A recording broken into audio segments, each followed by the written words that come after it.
Welcome to Everything Casual, bringing you original football casual videos from the golden era of the 80s and 90s, right up to current day.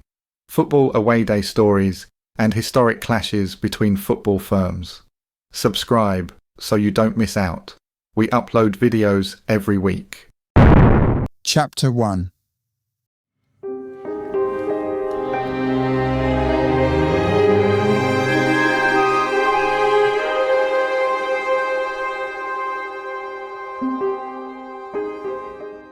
The day Manchester said goodbye.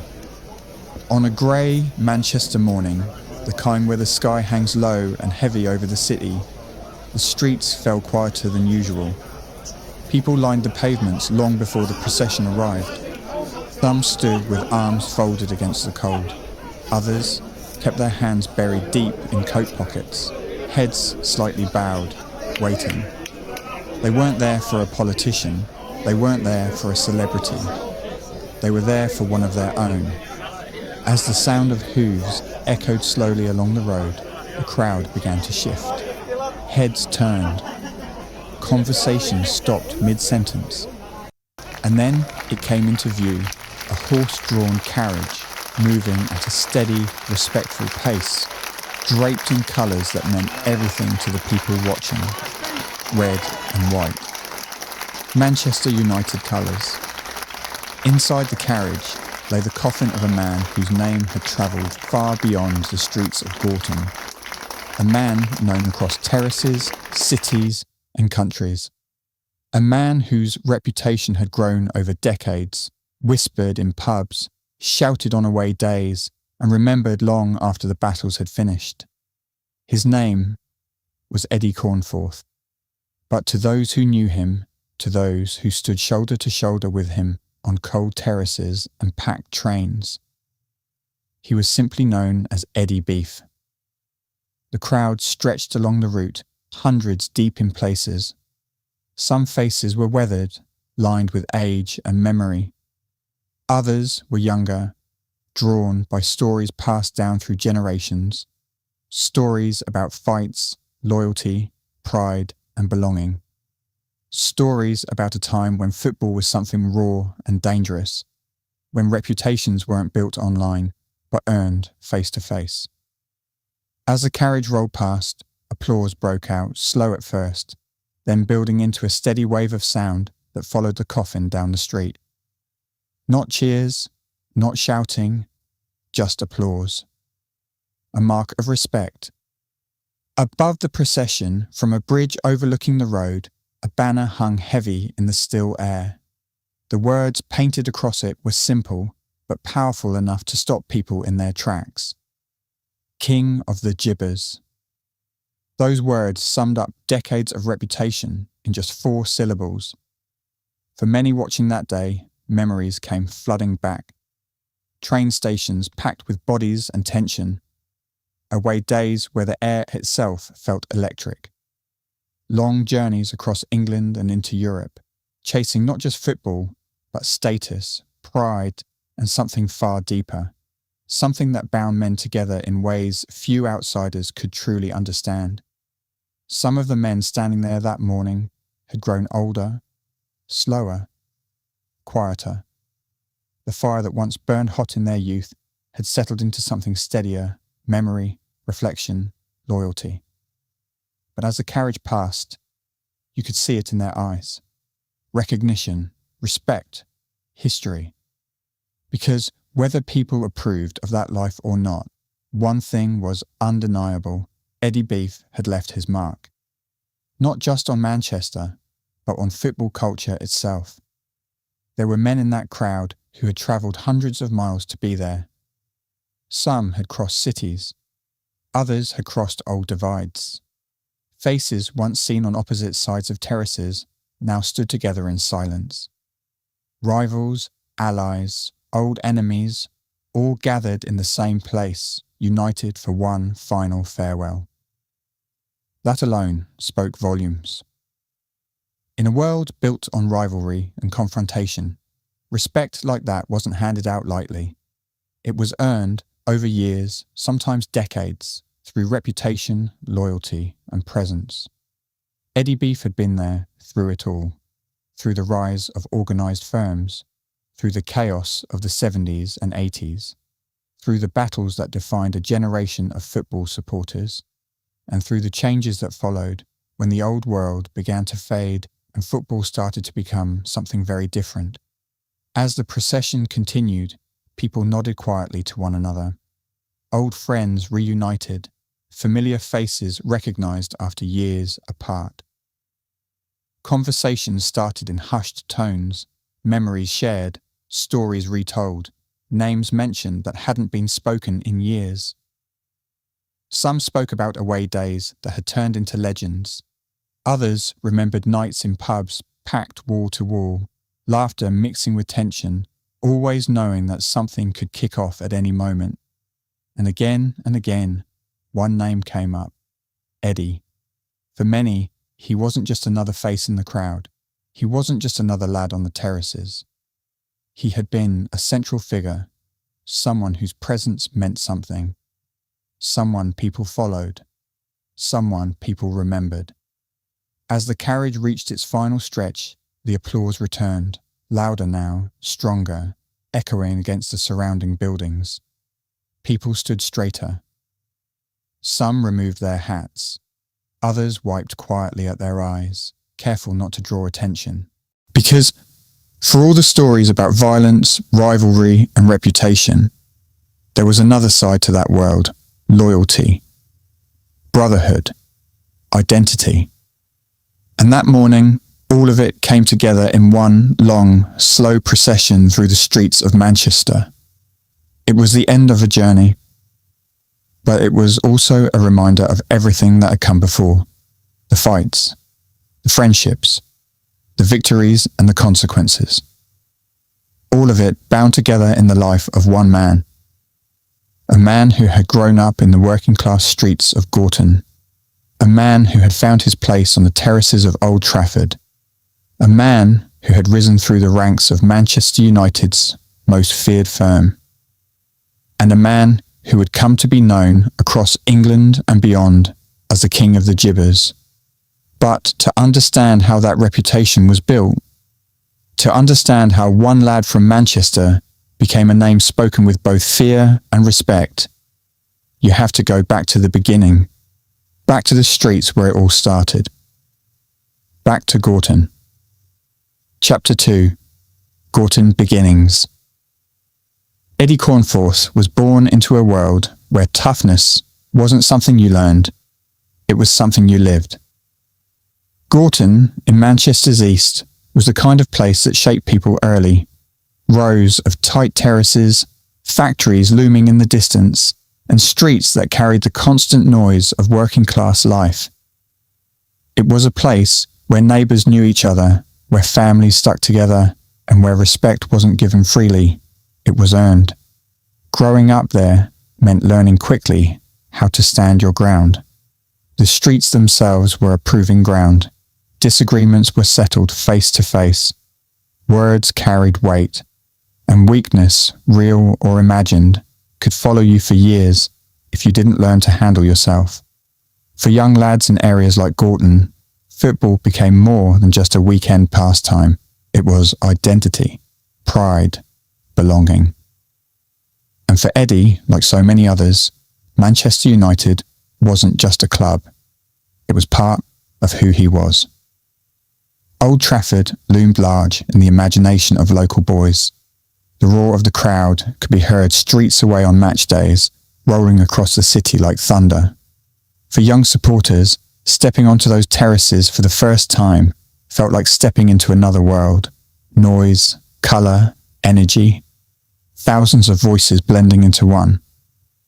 It didn't take long for Eddie to feel the pull of that world.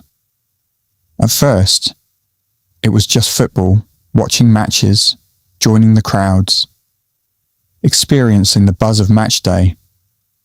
But as the years passed, the atmosphere around football began to change. The late 60s and early 70s saw something new emerging, something rougher, more organised. Groups of supporters began forming tight-knit circles, travelling together, standing together, defending territory and reputation. What started as loyalty to a club slowly evolved into something far more tribal. And Manchester was no exception. As Eddie moved into his teenage years, the terraces became more than entertainment.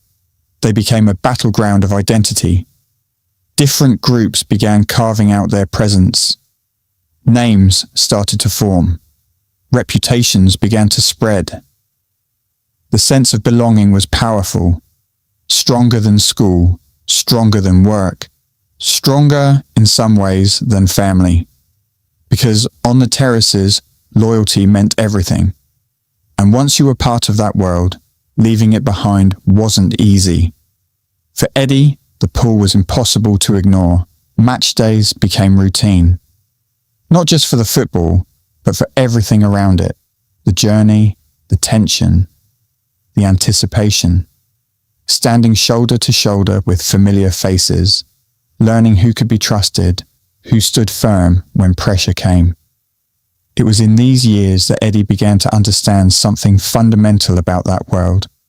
Reputation mattered. Not what you said, but what you did. Not what you claimed, but what you proved. And in Manchester, reputations travelled quickly. Stories moved faster than trains. One incident in one city could become known across the country within days. Names were remembered, faces recognised. And slowly, quietly, Eddie Cornforth began to build his own reputation. Not overnight, not through noise or bravado, but through presence, consistency, standing his ground when it counted. The kind of qualities that older lads noticed. The kind that earned quiet respect long before recognition became public. Because in that world, you didn't become known by accident. You became known because people remembered what you did and how you carried yourself when things turned serious. And as the 70s moved forward, football itself began changing faster than anyone expected. Crowds grew larger. Rivalries intensified. And across the country, organised groups began emerging, groups with structure, identity and purpose. Manchester United would soon be no different, and Eddie would find himself drawn deeper into that world, a world that would shape the rest of his life, and ultimately, his legacy. Chapter 3. The Red Army Years. By the early 70s, football in England was changing, and nowhere was that more obvious than around Manchester United. The crowds were growing larger every season, not just in numbers, but in noise, energy, and intensity. Match days were no longer just about 90 minutes of football, they were becoming full-day events, stretching from early morning train journeys to late-night returns filled with stories, tension, and sometimes confrontation. Manchester United supporters were beginning to gain a reputation that travelled far beyond Old Trafford. They were loud, they were proud, and increasingly they were organised. The name Red Army began circulating around the terraces, not an official title, not something printed on banners at first, but a label that stuck because it described exactly what people saw. Groups of united lads moving together, travelling together, standing firm together. Numbers mattered, and United always seemed to have them. For young men like Eddie Cornforth, this environment felt like a natural progression from the streets he had grown up on. The terraces weren't just somewhere to watch football, they were somewhere to prove yourself. Away days became the real test. Anyone could stand in their home and surrounded by familiar faces, but travelling into another city, stepping off a train into hostile territory, that was something else entirely. That was where reputations were made or broken, and Eddie began to travel. At first, it was about the excitement, the early morning meetups, the packed trains full of singing voices, the buzz that started long before the match itself. But beneath that excitement was something harder to explain, a sense of belonging that ran deeper than most people outside that world could ever understand. Being part of that travelling support meant something. It meant loyalty. It meant trust. It meant standing shoulder to shoulder with lads who expected you to hold your nerve when things turned hostile. Across England, rival supporters were beginning to form their own travelling groups. Cities like London, Liverpool, Birmingham and Leeds all had their own emerging reputations. Every away day carried an edge of unpredictability, a sense that something could happen at any moment. Train stations became pressure points, so did city centres. And sometimes the streets surrounding the grounds themselves.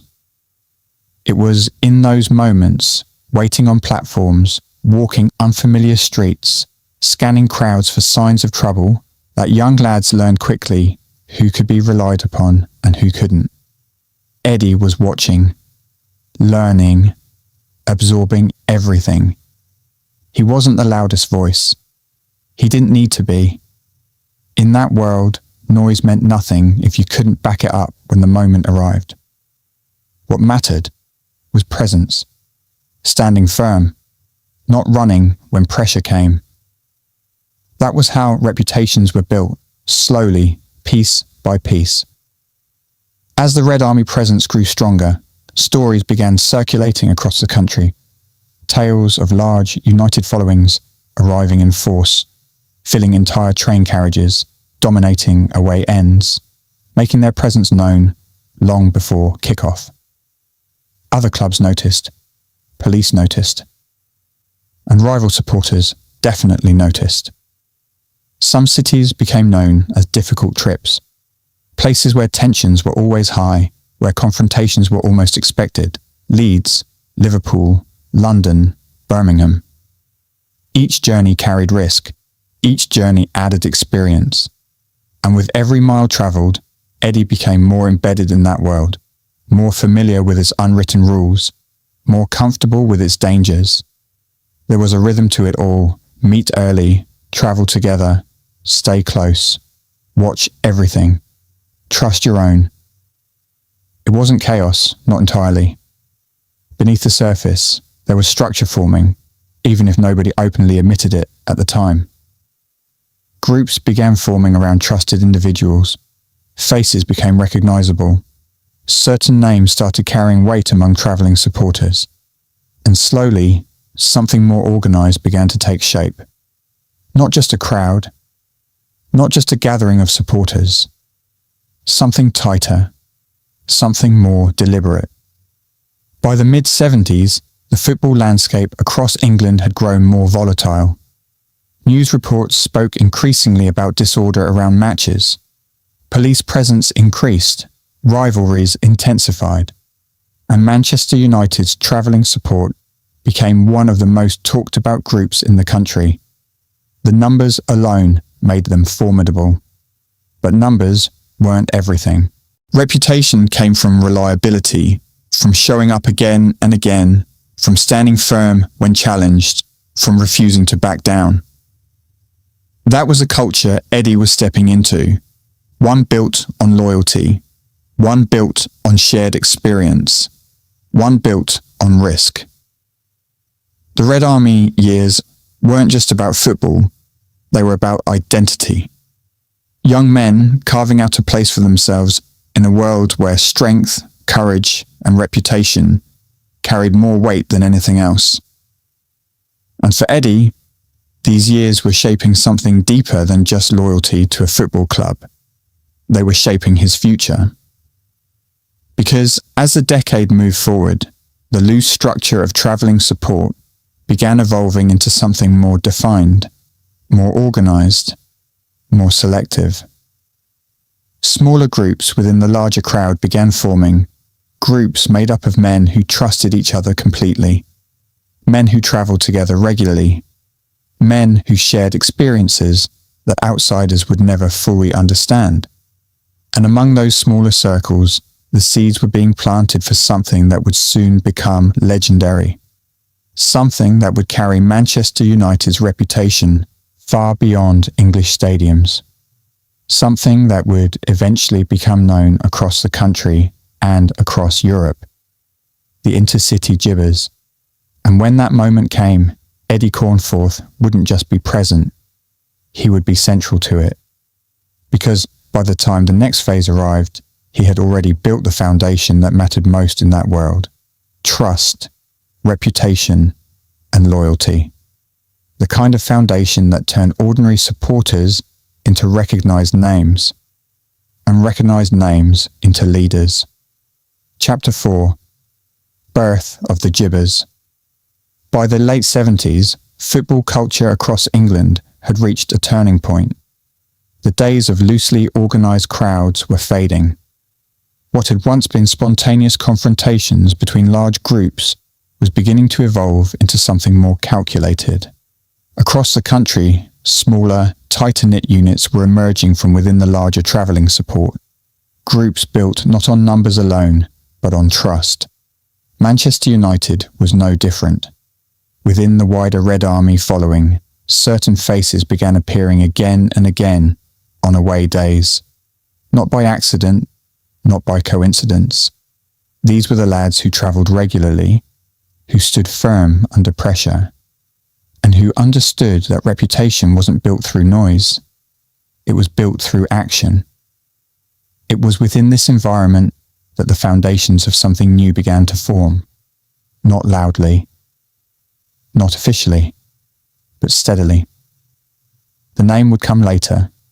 The identity would grow over time. But the idea itself, the concept of a smaller, more dedicated group within the larger Manchester United support, was already taking shape. Away travel played a major role in that shift. The introduction and expansion of intercity rail services made it easier to move quickly between cities. For football supporters, that meant more away trips, more opportunities, and more encounters with rival groups who were developing similar structures of their own. Journeys became more strategic. Meet-up points were arranged in advance. Smaller groups travelled together rather than relying purely on large crowds. Movements were quieter, more deliberate, more controlled. And within those travelling circles, loyalty mattered more than ever. You didn't just turn up and expect acceptance. You earned your place over time through consistency, reliability, and the willingness to stand firm when things became difficult. It was during this period that Eddie Cornforth became more deeply embedded in the emerging structure. By now, he wasn't just another face in the crowd. He was known, recognised, trusted. That trust had been built slowly, journey after journey, city after city. Standing with the same faces, sharing the same risks, proving again and again that he wouldn't disappear when pressure came. That reputation meant everything. Because as the late 70s rolled into the early 80s, the landscape of football disorder was changing rapidly. Across England, the emergence of organised firms was becoming more visible. Clubs developed reputations, not just for their teams, but for the strength of their supporters. Names began circulating, whispered in pubs, spoken on trains, printed in newspapers. Manchester United's following was gaining national attention, and within that following, a smaller, more disciplined group was forming, one that would soon become recognised far beyond Manchester itself. The name Inter City Jibbers would eventually stick, but at its core, the group represented something simple: commitment, trust, and shared experience. Membership wasn't written down. There were no official lists, no uniforms, no formal initiation, but everyone within that world understood who belonged and who didn't. It came down to presence, being there when it mattered, standing firm when others stepped back. And over time, Eddie became one of the men whose presence carried weight, not through shouting, not through bravado, but through consistency. That kind of reputation didn't just earn respect within Manchester, it travelled. Word moved quickly between cities. Stories spread across terraces. Names became known long before faces were seen. And gradually, the Inter City Jibbers began to develop a reputation of their own. Not as the largest group, but as one of the most reliable, one of the most committed, one of the most respected. Trips across the country became opportunities not just to support the team, but to reinforce reputation.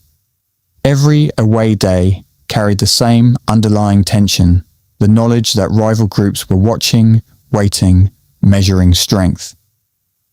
Manchester United's presence was becoming something others prepared for, and Eddie was right in the middle of it.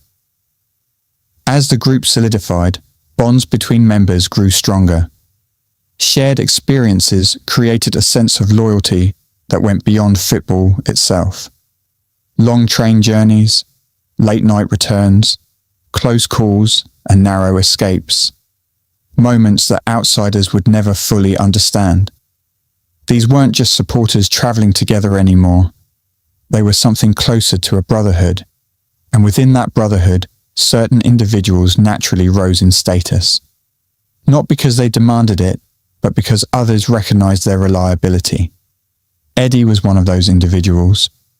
His reputation continued to grow quietly, without spectacle. He didn't chase attention. He didn't seek recognition.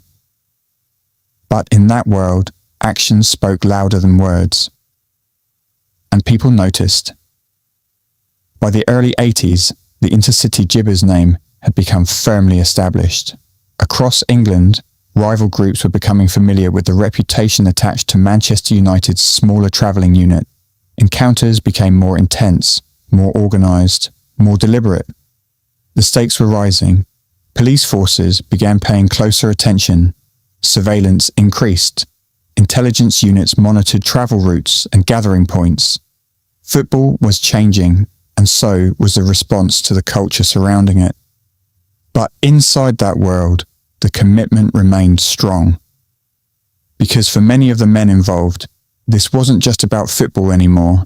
It was about identity, belonging, status, and the unspoken understanding that once you earned your place within that circle, it stayed with you for life. As the Inter City Jibbers' reputation spread, so did the expectations placed on its members. Every journey carried responsibility. Every appearance reinforced reputation. And every confrontation added another layer to the growing legends surrounding Manchester United's travelling support. For Eddie, this period marked a turning point. He wasn't just part of the movement anymore. He was becoming one of its defining figures. Not yet a leader, not officially, but someone whose presence mattered. Someone whose reputation carried weight. Someone others looked to when pressure began to build. And as the 80s moved forward, the stage was set for something bigger. Because the next phase wouldn't just test loyalty. It would test endurance and reputation and survival. The years ahead would take Manchester United's name and the Inter City Jibbers far beyond the streets of England. Into Europe, into unfamiliar territory, into situations where reputation meant everything, and where mistakes could carry serious consequences. For Eddie Cornforth, the journey was only just beginning. Chapter 5: Away Days and Reputation. By the early 80s, away days had become something far more serious than they had been just a few years earlier.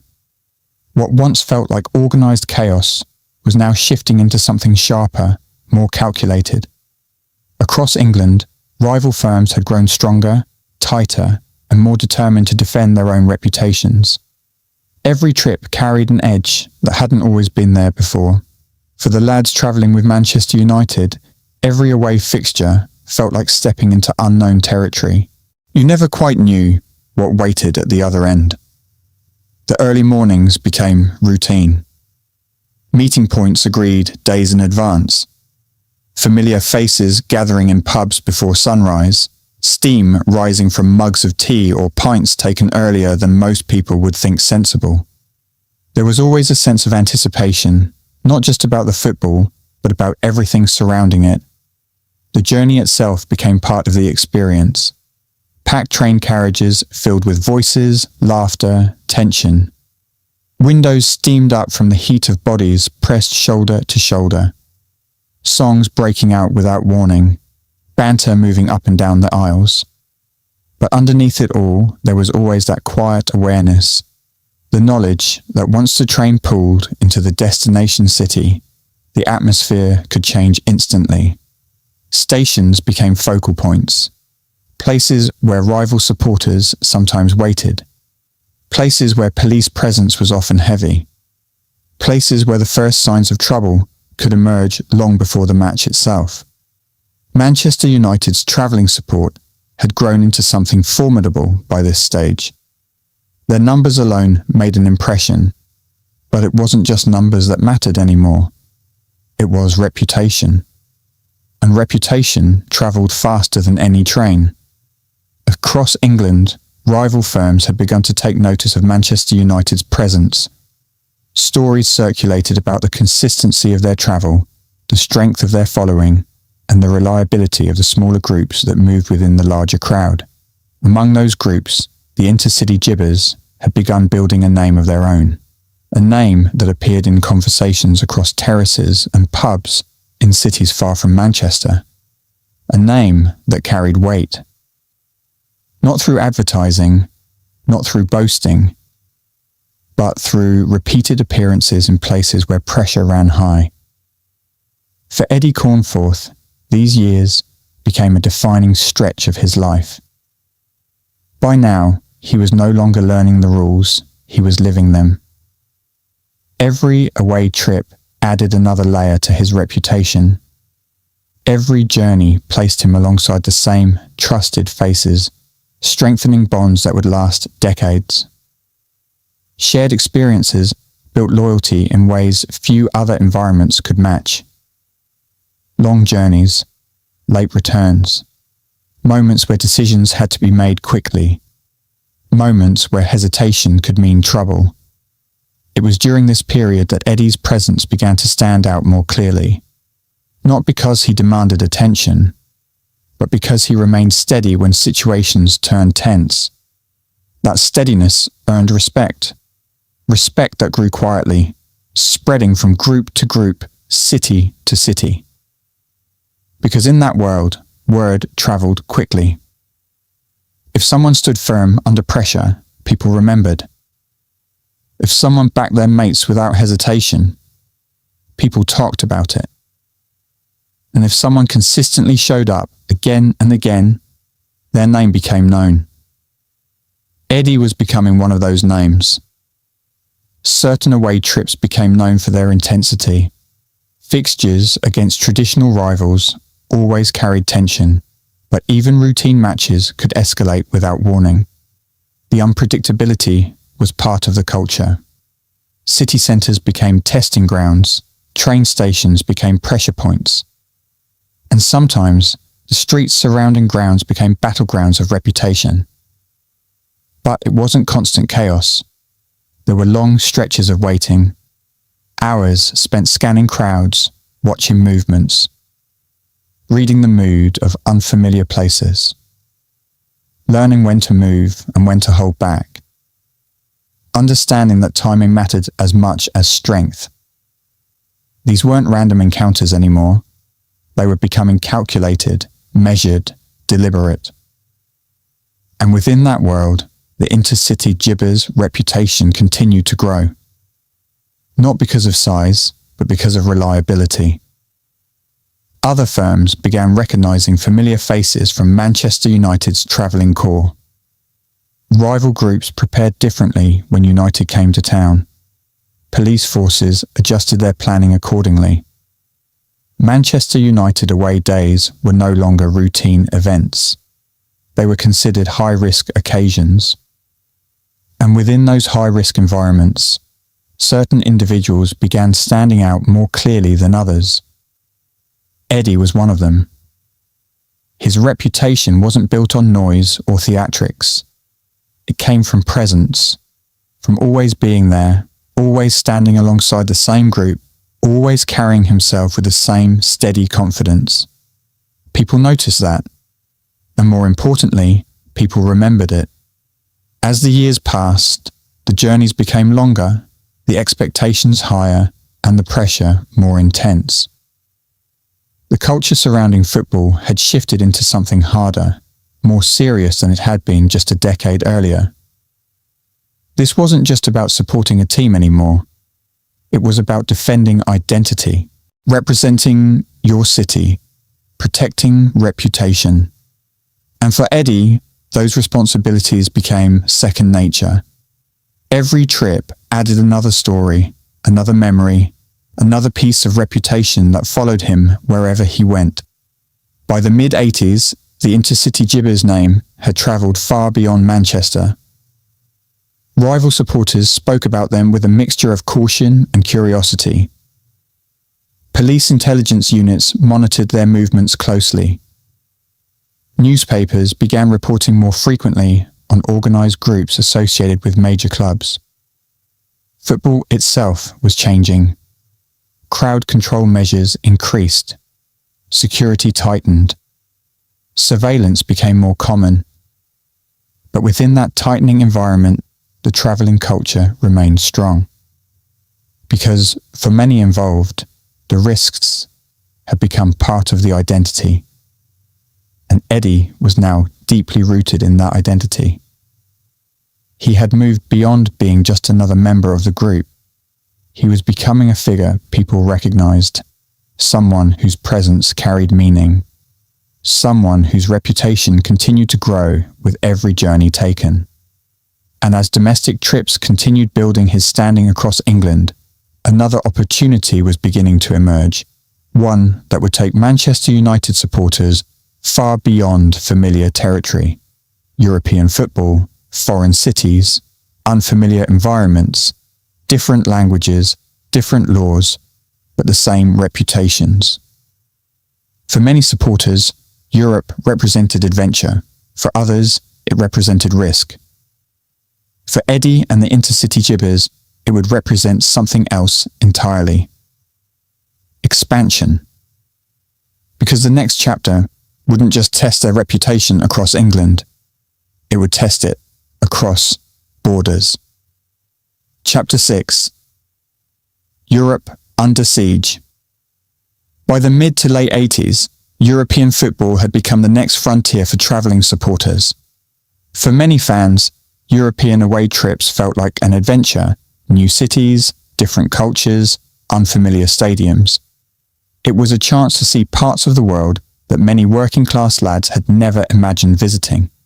For some, it was their first time leaving England, first time hearing different languages, first time navigating foreign streets where everything felt unfamiliar.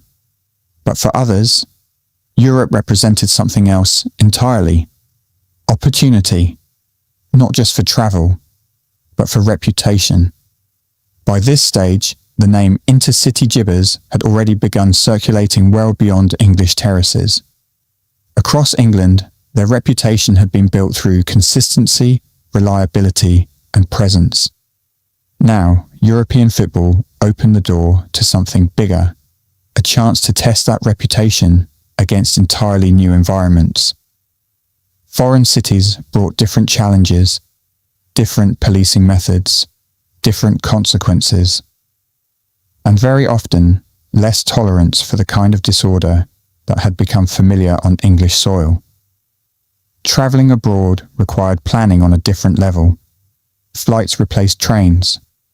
Ferry crossings replaced long rail journeys. Meeting points had to be agreed in advance, sometimes days before departure. Once abroad, communication became more difficult. Language barriers added confusion. Navigation mistakes could quickly turn into dangerous situations. Everything carried more risk. Everything felt more unpredictable. But unpredictability had always been part of the culture. For Eddie Cornforth, the European years became another defining phase of his reputation. By now, he was no stranger to pressure. Domestic trips across England had hardened him, experience had sharpened his instincts, and the same steady presence that had built his name at home followed him abroad. Foreign cities quickly developed reputations of their own. Certain places became known as difficult environments, locations where local supporters were fiercely protective of their territory, where police responses were immediate and forceful, and where even minor incidents could escalate rapidly. For English supporters, the attention from authorities overseas often felt heavier than anything experienced back home. Police forces in continental Europe were known for acting quickly, sometimes aggressively, to prevent disorder before it could develop. Arrests abroad carried serious consequences. Fines could be heavy, detention could last longer, and unfamiliar legal systems added another layer of uncertainty. But despite the risks, the travel continued. Because within that culture, European trips became badges of honor. Stories returned with those who traveled, tales of unfamiliar streets, tense encounters, narrow escapes. Memories formed in foreign cities became part of the identity that bound a group together. And with every trip, the reputation attached to Manchester United's travelling support continued to grow. Word travelled quickly between countries, just as it had between English cities. European supporters became increasingly aware of English firms and their reputations. Police forces gathered intelligence. Local authorities prepared in advance when English clubs were scheduled to arrive. Manchester United's presence abroad rarely went unnoticed. And within that presence, certain individuals carried reputations that stretched further than most. Eddie was becoming one of those individuals. Not through boasting, not through noise, but through reliability, the same steady qualities that had built his standing back home. European travel demanded discipline. Mistakes abroad could not always be fixed quickly. There were no familiar escape routes, no guaranteed paths back to safety. Every movement required awareness. Every decision carried consequences that could extend far beyond the match itself. For many, those risks added intensity to the experience. For others, they reinforced the importance of trust. Trust in the people travelling beside you. Trust in shared experience. Trust that when pressure came, and it often did, everyone would stand together. Stories from these years became part of the growing legend surrounding the Inter City Jibbers. Tales of movement through foreign streets, encounters with rival supporters, and close calls with authorities formed the backbone of memories shared long after trips ended. Not every journey ended in confrontation. Many passed quietly, but the unpredictability never disappeared. Because European football during that era carried tension that reached far beyond the stadium itself.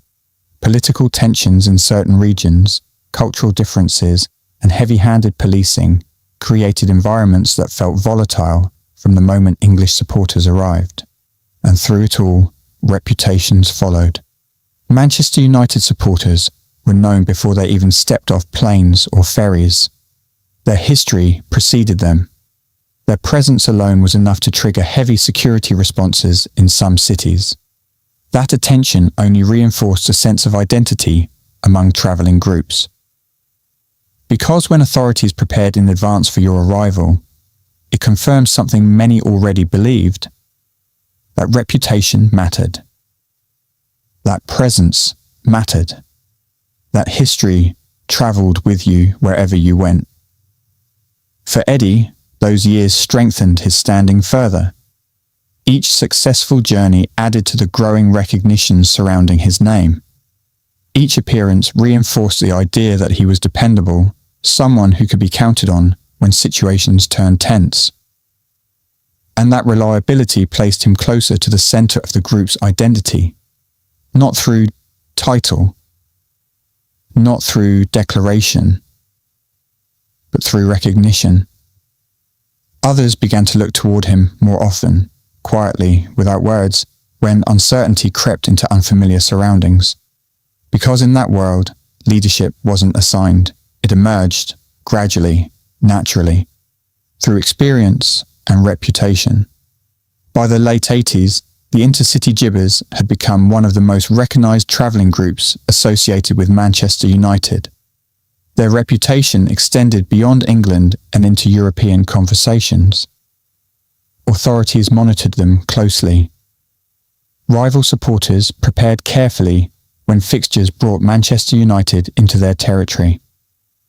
And at the centre of that reputation stood men whose names carried weight within those circles. Eddie was among them, not as a symbol of chaos, but as a symbol of reliability, consistency, presence.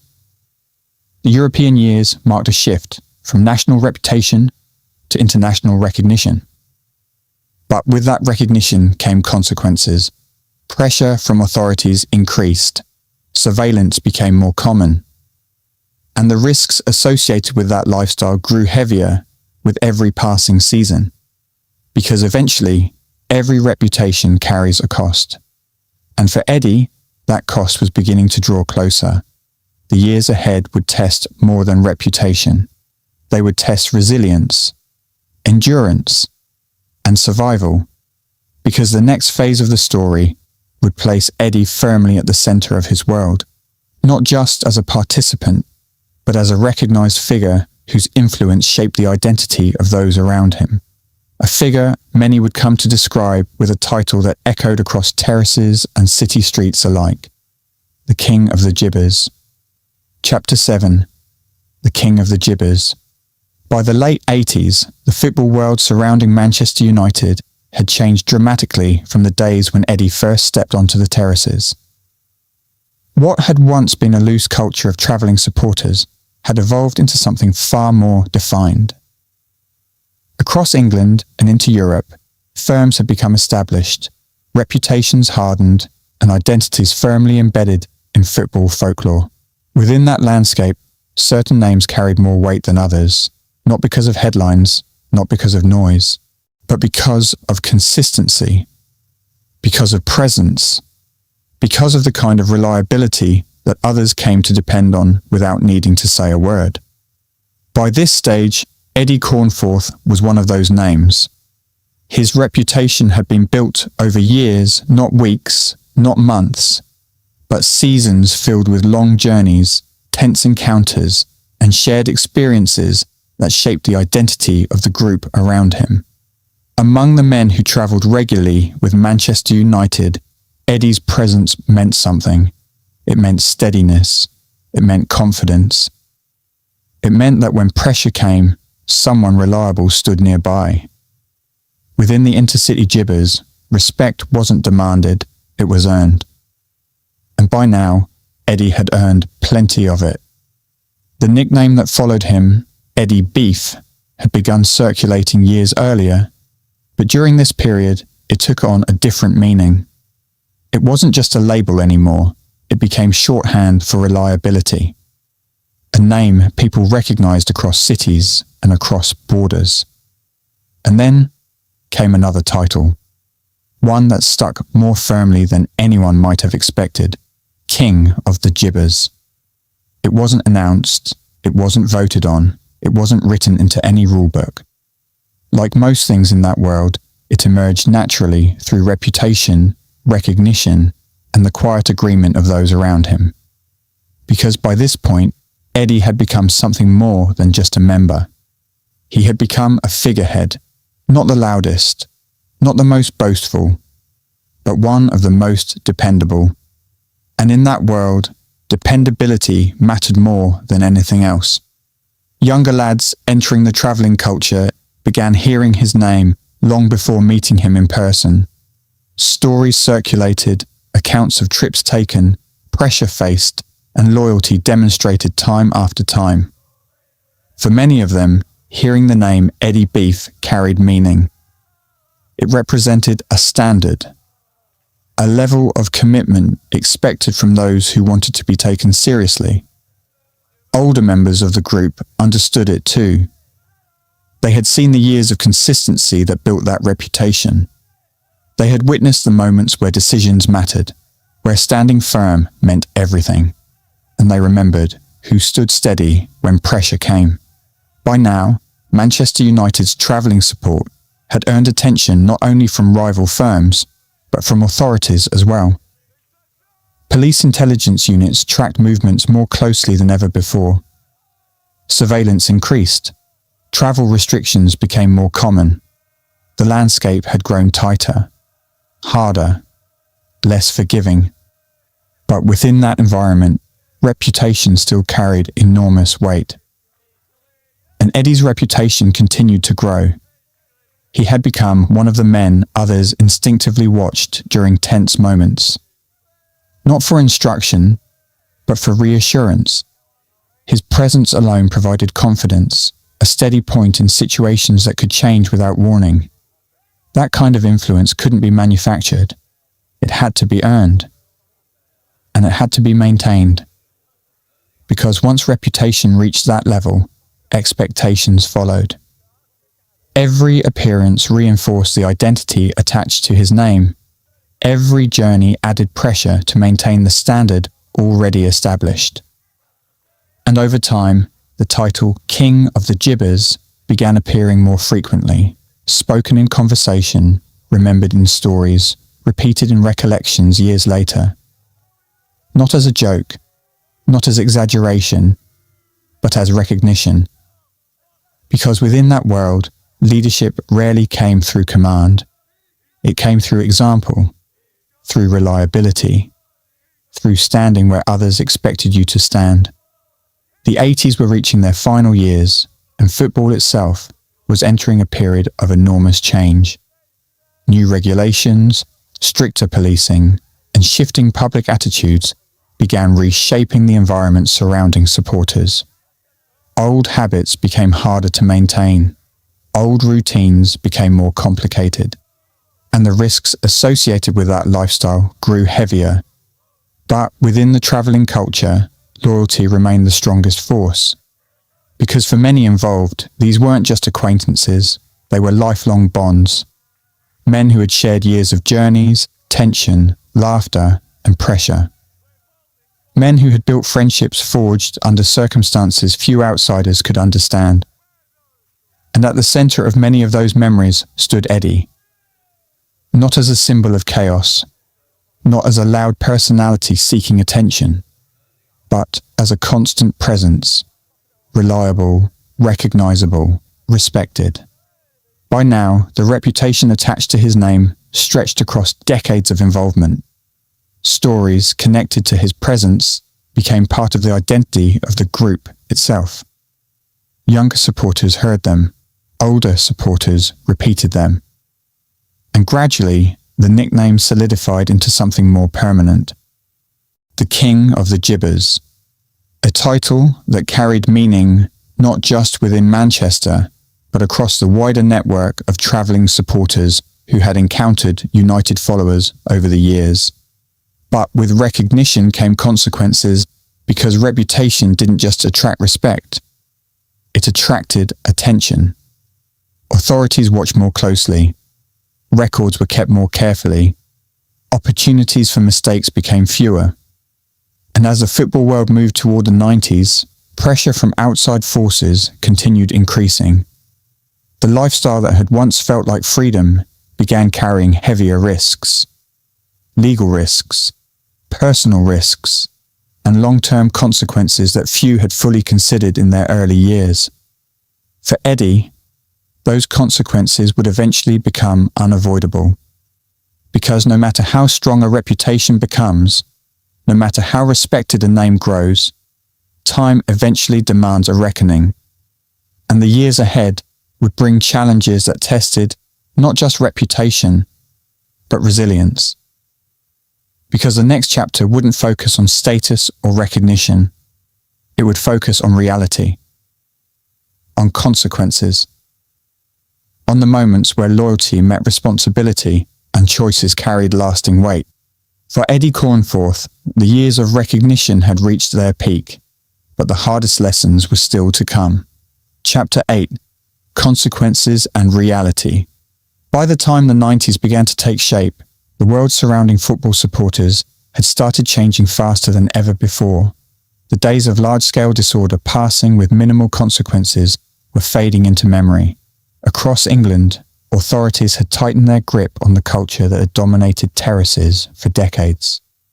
New policing methods, improved intelligence, and stricter legal consequences began reshaping the environment that many supporters had once moved through freely.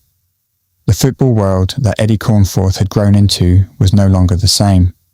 It had become harder, riskier, less forgiving. Surveillance increased across major fixtures. Travel routes were monitored more closely.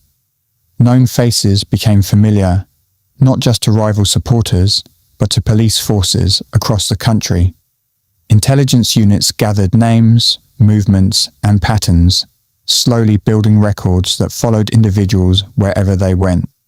For many involved in that culture, the pressure began building quietly at first, then steadily, then heavily. Reputation, once seen as a badge of honor, began attracting attention that few could ignore. Because the more established a name became, the more closely it was watched. And by this stage, Eddie's name carried recognition far beyond Manchester. Years of involvement had placed him firmly within the sights of authorities monitoring football-related activity.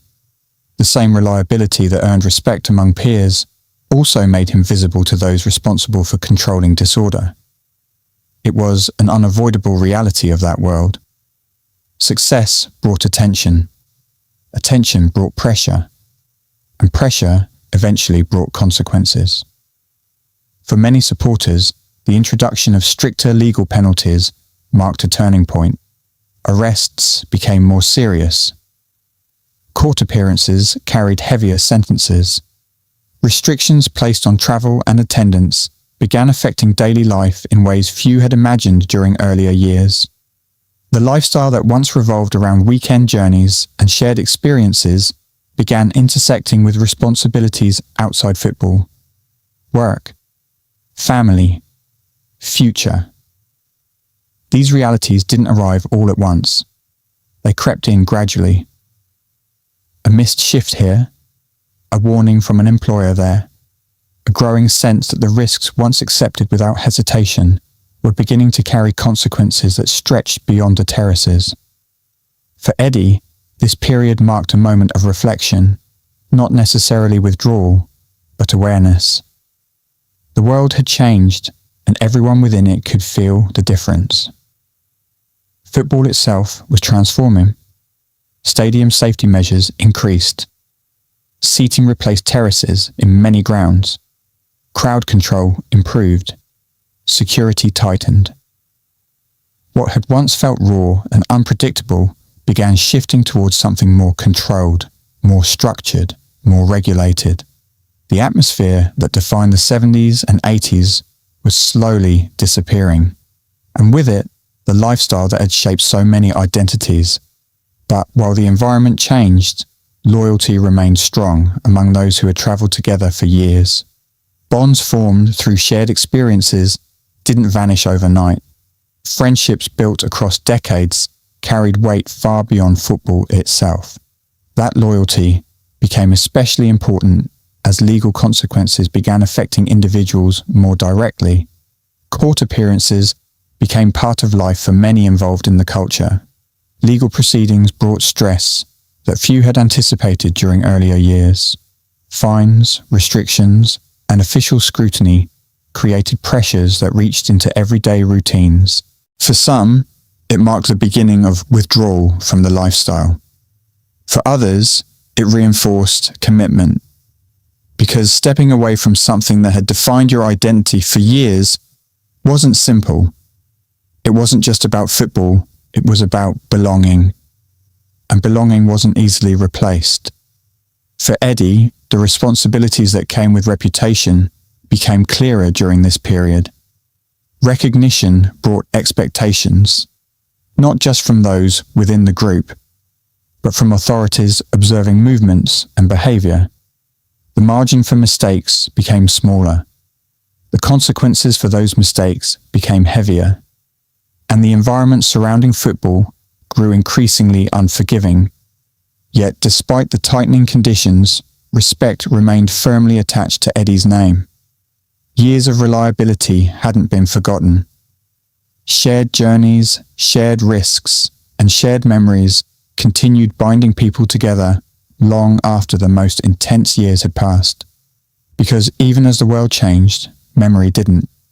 Stories lived on. Names remained known. Reputation endured. But time moved forward, regardless of reputation. Age brought new responsibilities. Physical endurance changed. Priorities shifted. And the energy that once powered constant travel began giving way to reflection. Not regret, not denial, but reflection. Looking back on years filled with intensity, risk, and loyalty. Looking forward to a future shaped by different pressures.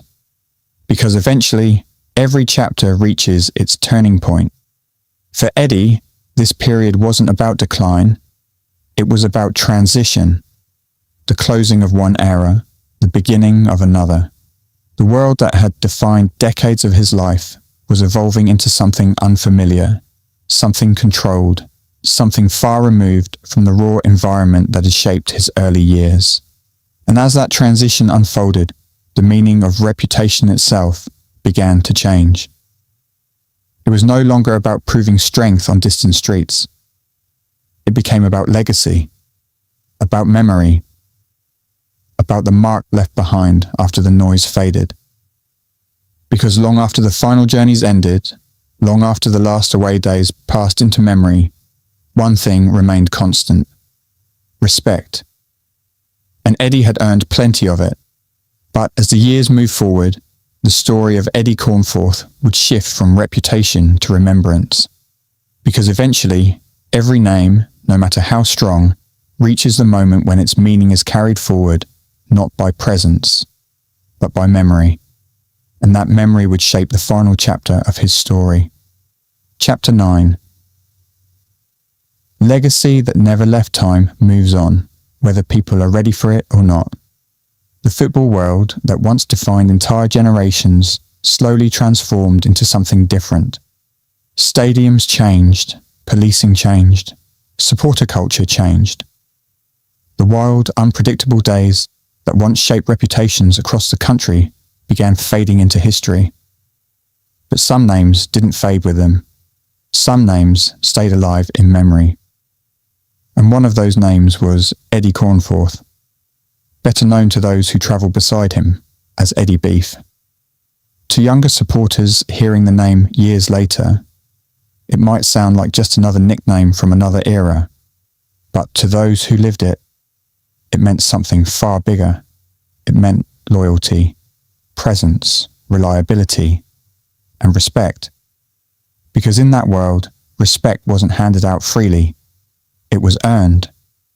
Not through words, through actions, through turning up when it mattered, through standing shoulder to shoulder with the same faces week after week, year after year, through journeys that stretched across England and deep into Europe. The years moved forward, but the memories never really disappeared. Stories continued being told in pubs, at gatherings, at reunions between old faces who had once stood together in packed terraces and crowded railway stations. Names were mentioned, moments recalled, journeys remembered in vivid detail, and Eddie's name came up often, because, for many, he represented something from a time that no longer existed, a time when identity was tied to loyalty, when friendships were built through shared experience rather than convenience, when reputation carried meaning far beyond football. As the culture changed and the old era faded, the people who had lived through it carried those memories with them, like photographs locked away in the mind. Moments that couldn't be recreated. Moments that wouldn't be forgotten. And eventually, the moment came that nobody ever wants to face. The news spread quietly at first, then widely. Eddie Cornforth had passed away. For many who had known him, travelled with him, or simply heard his name spoken with respect, it marked the end of something far bigger than just one life. It marked the passing of a figure from an era that had already begun slipping into history. But even in passing, respect remained. Messages were shared, stories resurfaced. Old memories came back to the surface, moments from decades earlier, remembered as clearly as if they had happened yesterday. Because the people who had lived that life didn't forget. They couldn't forget. Not after everything they had seen together. Not after everything they had shared. And in the days following his passing, one thing became clear. Eddie wasn't remembered simply for reputation. He was remembered for character, for loyalty, for presence, for being someone who turned up, stood firm, and remained dependable through years of uncertainty and intensity. That's what people talked about. Not just the moments that built his name, but the consistency that kept it respected. Because in that world, the biggest names weren't just the loudest. They were the most reliable, the ones who stood firm regardless of circumstance, the ones who never backed away from responsibility. And Eddie Beef had built that reputation over years of commitment to the people around him. That's what made his legacy different. Not myth, not exaggeration, memory, real memory, shared memory. And even today, long after the terraces of old disappeared and the culture transformed into something new, the name Eddie Beef still carries weight among those who understand that era. Not because of headlines, not because of exaggeration, but because of lived experience. Because reputation, once earned, doesn't vanish overnight. It lingers in stories, in memories, in conversations between people who remember what those years were really like. And in that sense, Eddie never truly left. He remains part of the history of Manchester United, part of the stories passed down through generations of supporters who want to understand the past, not just the football, but the culture that surrounded it. Because football has always been about more than 90 minutes on a pitch. It's about identity, belonging, memory, and legacy. And for those who travelled the long roads, stood in crowded stations, and followed their club across towns, cities, and countries, names like Eddie Beef became part of something permanent, something that time couldn't erase. Every era produces names that stand the test of time. Some fade, some are forgotten, but a few remain not because of myth, but because of memory, because of loyalty, because of the respect earned from the people who stood closest. And for many who walked the same roads, stood in the same crowds, and shared the same journeys, Eddie Cornforth was one of those names. A figure from another time, a name spoken with recognition. A man remembered not just for what he did, but for who he stood beside. And as the years continue moving forward and the old terraces exist only in memory, one truth remains clear. Some reputations fade, some disappear, but others never leave. R.I.P. Eddie, God bless.